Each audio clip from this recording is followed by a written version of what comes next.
দুলিয়াজানত উত্তপ্ত পৰিস্থিতি বন্ধুৰ আক্ৰমণত এজন গুৰুতৰভাৱে আহত হয়।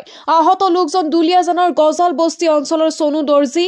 জানিব পৰা মতে দুলিয়াজানৰ ডিৰিয়াল চাহ বাগিচাৰ খেলপথাৰ সমীপৰ ৰাজেন লিম্বুৰ ঘৰত মনোজ গগৈ আৰু সোনু দৰ্জী নামৰ দুই বন্ধুৱে সুৰাপান কৰি আছিল। সেই সময়তে দুই বন্ধুৰ মাজত কাজিয়াৰ সূত্ৰপাত হয়। পিছত মনোজ লিম্বুৱে এটা সুৰাৰ বটলে সোনুক মূৰত আঘাত কৰাৰ লগতে ভঙা বটলেৰে পেটত উপৰ্জু পৰি আক্ৰমণ কৰি গুৰুতৰভাৱে আঘাতপ্ৰাপ্ত কৰে।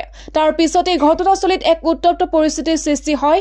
ইফালে আৰক্ষী উপস্থিত হৈ পৰিস্থিতি নিয়ন্ত্ৰণ কৰাৰ লগতে গুৰুতৰভাৱে আহত সোনুক দুলিয়াজান অইল ইণ্ডিয়া চিকিৎসালয়লৈ অনা হয়। পিছত আৰক্ষীয়ে অভিযুক্ত মনোজ গগৈক গ্ৰেপ্তাৰ কৰি জেৰা অব্যাহত ৰাখিছে। শেহতীয়াকৈ চিকিৎসকে সোনু দৰ্জীক প্ৰাথমিক চিকিৎসা প্ৰদান কৰি উন্নত চিকিৎসাৰ বাবে ডিব্ৰুগড়স্থিত অসম চিকিৎসা মহাবিদ্যালয় হাস্পতাললৈ প্ৰেৰণ কৰে।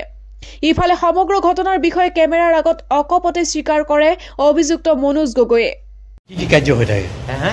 কি হয় ঘটনা? তাত ঘটনা কি হয়, এই ডাইচ খেল হয়, মানে গেমলিং হয় আৰু দিনটো হৈয়ে থাকে।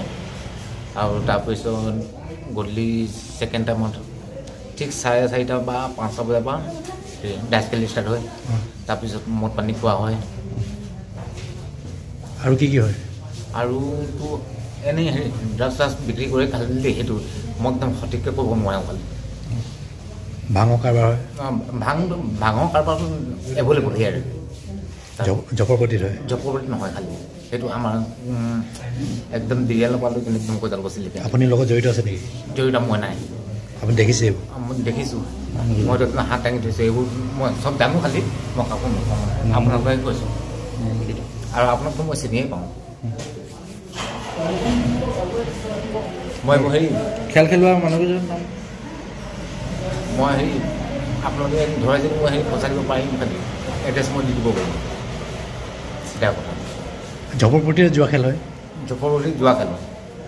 আৰু বাকী হেৰি ড্ৰাগছৰ গাঞ্জা সেইটো অলপ এই ৰাস্তা সেই পাৰে। আপুনি গৈ না